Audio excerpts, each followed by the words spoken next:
Sarah had $214 in her bank account. That's it.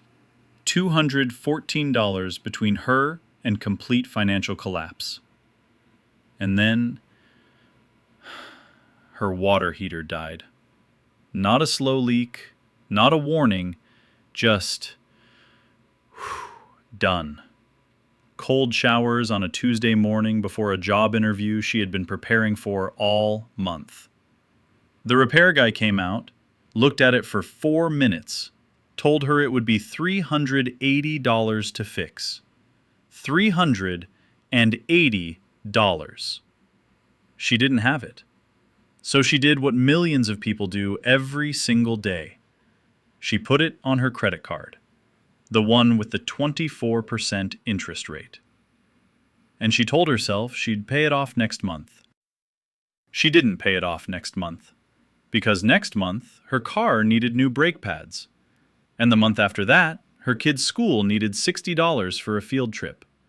And that $380 water heater repair, by the time it was done spinning on that credit card for 8 months, it had cost her over $440. Here's what nobody told Sarah. She didn't have a spending problem. She had a math problem. And the math was designed to work against her. Welcome to WealthSimplify, where we make money simple enough for anyone to understand. Stick around and watch this whole video, because if you skip even one part, you will miss something important. While you are here, consider subscribing and giving this video a like. It tells the YouTube algorithm that you are serious about improving your money, and YouTube will start showing you more relevant content like this video that actually helps you succeed. You found this video for a reason, so make it count.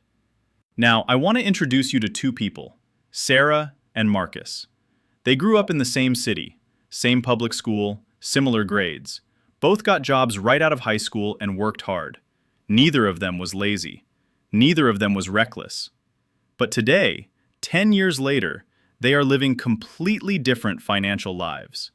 And most people would say it's because Marcus made better choices. But what if I told you it had almost nothing to do with choices? What if the real difference was a hidden system, a financial gravity that pulled Sarah down no matter how hard she kicked, while Marcus floated without even trying? Here's the uncomfortable truth that most financial advice refuses to say out loud. Being poor is expensive. Not metaphorically expensive, mathematically, measurably, provably expensive. And the less money you have, the more money it costs you to survive. Let me show you exactly what I mean, starting with something you use every single week. Marcus gets paid on the first.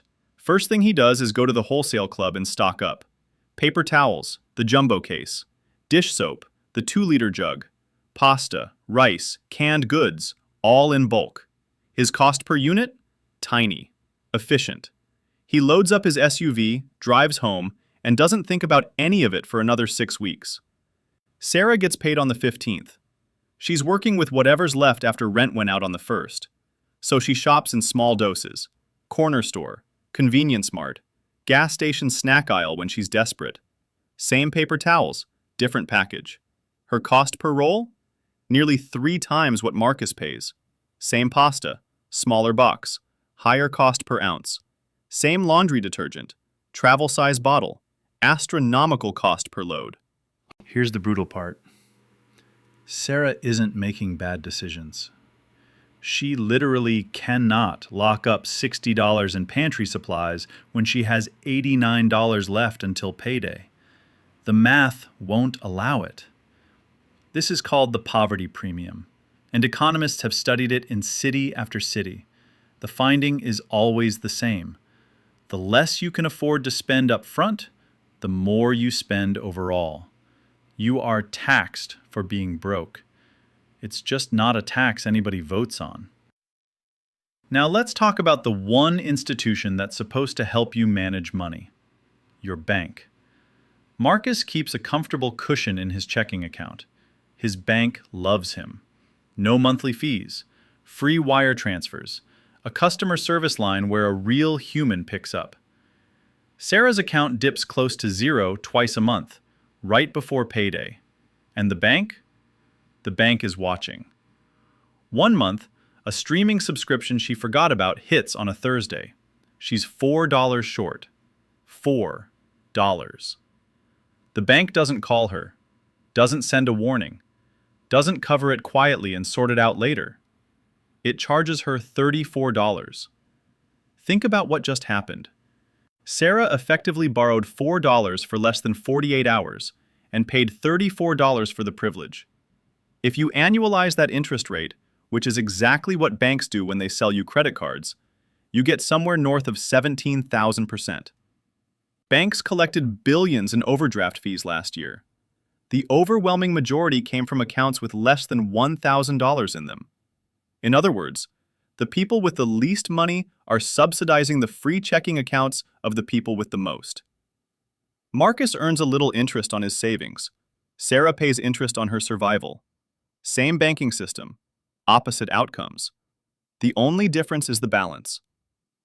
Now here's where it gets really painful, because this one follows people for years. Marcus needed a car. He had saved up $8,000. He bought a 3-year-old reliable sedan, clean history, low miles, one previous owner. He financed the rest at 5% through his credit union. That car runs beautifully. He changes the oil every 5,000 miles. 5 years in, he barely thinks about it. Sarah needed a car too. She had $800 saved. Not enough for what Marcus bought. Not close. So she went to the only place that would take her. A buy here, pay here lot on the edge of town with the big inflatable gorilla out front. The salesman showed her a car worth maybe $5,000 on a good day.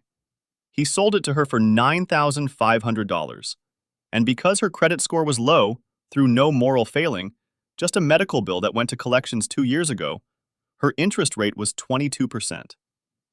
Over the life of that loan, Sarah will pay over $14,000 for a car that was worth $5,000. And here's the cruelest part. 18 months in, the transmission starts slipping. The repair is $1,800. She still has $7,000 left on the loan. She is now making payments on a car she can't drive, while trying to figure out how to get another one. Sarah didn't make a bad decision. She made the only decision available to her. The system looked at her situation and said, "You are risky, so we are going to charge you more." And the only way to stop being risky in the eyes of that system is to have money you can't accumulate because you're paying the risk premium. It's a circle, and it is very hard to exit. And it's not just money, it's time. Marcus has a washer and dryer at home. He throws in a load, walks away, folds it during a Zoom call. Total active effort, maybe 8 minutes. Sarah's apartment doesn't have in-unit laundry, so every week she hauls her laundry to the laundromat. That's $7.25, a bus ride each way, and 2 hours of her Sunday she will never get back. 2 hours every week. That's over 4 full days a year. Gone. Not to rest, not to a side hustle, not to her kids, to laundry logistics. Multiply that by every errand that takes longer because she doesn't have a car.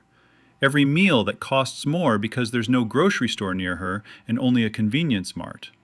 Every phone call to dispute a fee that Marcus's bank would never charge him. Poverty doesn't just drain your wallet. It drains your calendar. It drains your energy. And research shows it actually reduces your ability to think clearly about the future, because your brain is so consumed by immediate survival that long-term planning becomes neurologically harder. It's not a character flaw, it's a cognitive load problem. Okay, so what do we actually do with all of this?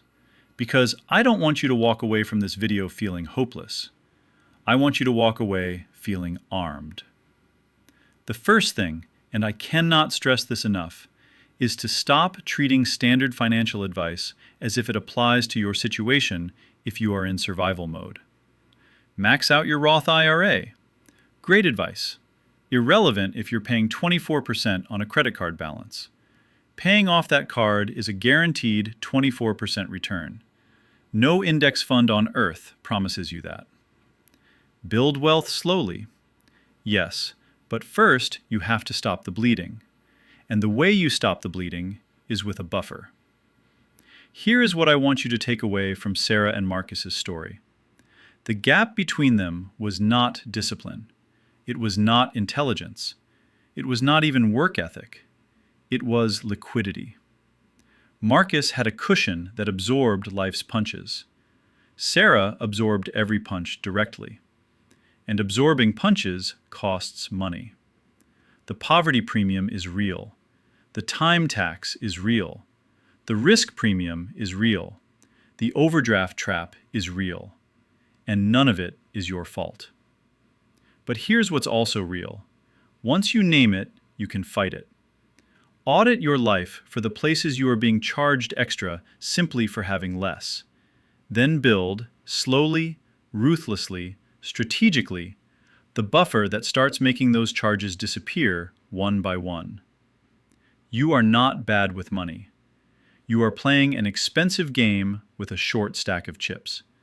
So build the stack, protect the stack, and stop letting the system take its cut. If this video helped you see your financial situation in a different way, share it with someone who needs to hear it. These are the conversations we don't have enough of. Subscribe to WealthSimplify because there's a lot more of this kind of content coming and you don't want to miss it. I will see you in the next one.